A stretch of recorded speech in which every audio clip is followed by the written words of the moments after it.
Oh, it's always fun visiting with Lucinda Hudson and her wonderful site.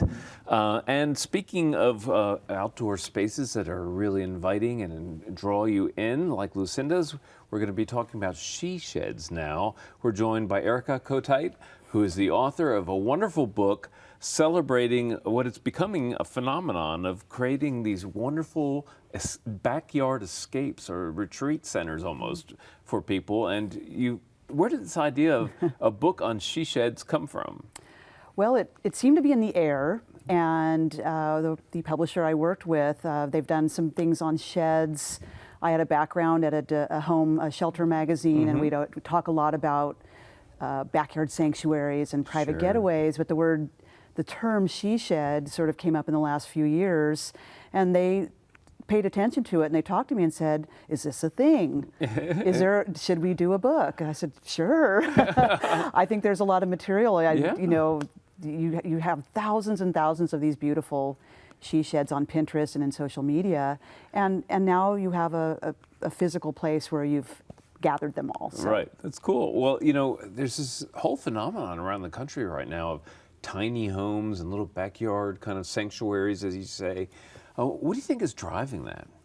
I think there are a couple things driving this trend. There's the real estate challenge of more and more homes being put on smaller and smaller lots, depending on where you live.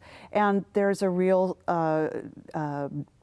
dearth of space, and a lot of times there are extended families living in the same home. Millennials a lot of times are moving home to save a little money and live with their parents. And then you also have the sandwich generation of older folks who aren't ready to go to that nursing home, but they need a little bit of extra care. And so people are looking outside. They're looking at every available inch of their real estate, and the backyard is underused. Well, and there's so many reasons to do this. I mean, you know, I guess they started with the old-fashioned garden potting sheds.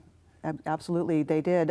Especially the she shed phenomenon with the beautiful, make it functional but give it form. A lot of the women who first had these were gardeners, of course, avid gardeners, and it's so neat because you can still store your stuff in there, maybe even store it on one side, and then, oh, I kind of like hanging out in here. I'll put a little reading area on the other side, and I'll make it look really pretty. Well, and one thing about the book is you know, there are a lot of books out there that are just filled with pretty pictures. But there's a lot of actual content here about how to do this, right? There is. There's what I tried to do in all of the sections, and we divided them up by the style of the shed roughly, and also their uses, an artist studio, the gardening shed, etc. And with each of the sheds, what I tried to do is pull out some practical tips. Depending on sometimes they did a barn door on tracks, and I explained a little bit of how that was done. Some of them were on where to find, you know, really cool windows to embellish your kit shed. So there's always a few bullet points at least in each of the sheds that we featured. Well, and there's repeated themes that you kind of walk people through, like builder's notes, and you actually encourage women to get out there and create these spaces, and you show them how to do that. Yeah. The builder's notes were the more gritty, you know, as technical and practical as I could get them. And then we had the elements of style, which were, okay, you're ready to decorate, or this is what makes this shed unique. And then I had things like takeaways, where what can you learn from this particular shed? Did you really like the shape of the rooftop? Well, here's a couple of things you can do to customize yours. But the biggest thing in this book is the shed I built with my husband and my sister-in-law. There's a whole chapter on, all right, I'm showing you all these pretty sheds. You know, do I really, did I do one? And yes, we actually built one while I was writing the book. Cool. And we lived to write about it.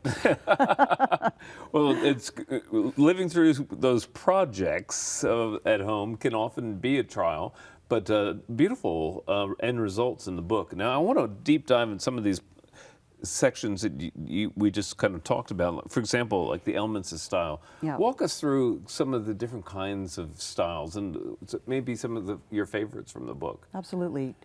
There's one, there were a lot of really unusual styles for a shed. For example, there was in Central California, there's a shed that resembles a sort of a Spanish style, you know, with the arched windows and the arched doors. It was meant to complement the actual style of the house that the woman lived in. Yeah. And so you have all these considerations like working with stucco, making coved edges, things that were probably those were the advanced she shed lessons. I mean, those you know, those aren't easy for the amateur to do, but it gave you a sense of it still gave you some ideas on, well, I could use colorful tiles, or I could, you know, do some decorative elements that kind of give that feeling. So, and then you had one that was just a beautiful, calm, we called it sort of Scandinavian. It was a lot of white with really dramatic black accents and a few punches of color. And so I wrote about, well, how did she get this look? You know, how specifically did she get this look? And so you try to light colored woods. If you're doing you do one punch of black, like let's say you have a black hardwood floor, everything else needs to probably be pretty light. And then also how to create vignettes on your shelves and in your different spaces to give that stylish final touch. Well, you know, and some of them, you know, look like just garden architecture to me. Like I saw some that looked like classic English, you know, garden sheds. But then there were others, and this I was really drawn to some of the more modern varieties. Yes, there are some spectacular modern looks. And actually, if you think about it, a lot of sheds have the monoslope roof. The modern she sheds mimic that monoslope, but what's neat is the addition of, say, transom windows and French doors, where you're letting in all of this light, and you're using paint in a really decorative way, where you're painting the trim a contrasting color. You're pulling a color from your house and putting it on the door, let's say. And the result is really spectacular. Yeah. It can really unify a garden space too. It can make that connection between the house and garden. And one of the things I love about sheds out in the backyard is when you're looking from the house out into the garden space, the shed becomes kind of like an invitation to come out and come visit me, you know? It really does. In fact, it's funny, my husband and I laid the foundation for my sister-in-law's she shed, and it was tilted in a certain way that we had most of it done. We went back in the house, we looked through the glass doors, and it needed to move. It just wasn't looking into the house exactly the way it should have, and we moved it. Well, better that you made the mistake and share that with your readers. Learn from my mistakes. Well, you know, tell me about the variety of ways that these spaces are used. I mean, we talked about gardens. We talked about a place to sit and read. How are people using these spaces? There are a lot of artists who are using she sheds, and it's really incredible because they build their she sheds to bring in a lot of light. And so, of course, with gardening, let's say you're doing seedlings or doing something with more of you need a greenhouse kind of a place. You have the polycarbonate roof panels on the top. A lot of people are doing that, but they're doing it as artists, and they're letting the light into the roof, and they're also redoing and enlarging the window space. There's one woman who does YouTube video tutorials on using decorative paint, and she literally puts the camera right through one of the windows onto her work table, and it just lights it beautifully. Yeah. So that's kind of a neat use. Yeah, lots of creative ways to use it. Now, if somebody is considering doing this, what are your most the tips that you most want to leave them with? I would say, you know, it seems like you would say, you know, figure out what you want to use it for, and I think that's really important. But I think what you first need to do is you need to have the space in your backyard. You need to really make sure that that's somewhere you will go. It's very tempting when you look at the pictures. You really have to kind of look inside and say, do I want to spend more time outside? Do I need a place?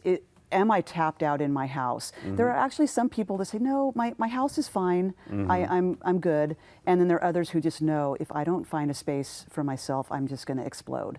And so that's when you know, okay, I need to find a place for this she shed. Right. And then you need to kind of think about your style. I mean, the modern sheds are just spectacular. The shabby chic sheds are just, you just want to take it home with you. They're just so wonderful. But you kind of know what style, not necessarily what style is my home, but what style is me that maybe can't express it in my home. Now I have an opportunity to do it in my own space. Right. If you had one major consideration for people who are thinking about doing this, what do you think is the most important thing? I think giving yourself time. Giving yourself time. There's a real joy in creating a shed out of things that you find, things that you've collected. There's just a real sense of, I did it myself. Even if you have help, try to give yourself time to make it the way you want it. Okay. Well, on that note, we're going to have to wrap it up. But it's been a genuine pleasure, Erika. Thank you so much for stopping by Central Texas Gardener, and congratulations on She Sheds. Thank you so much. Coming up next is Stephanie.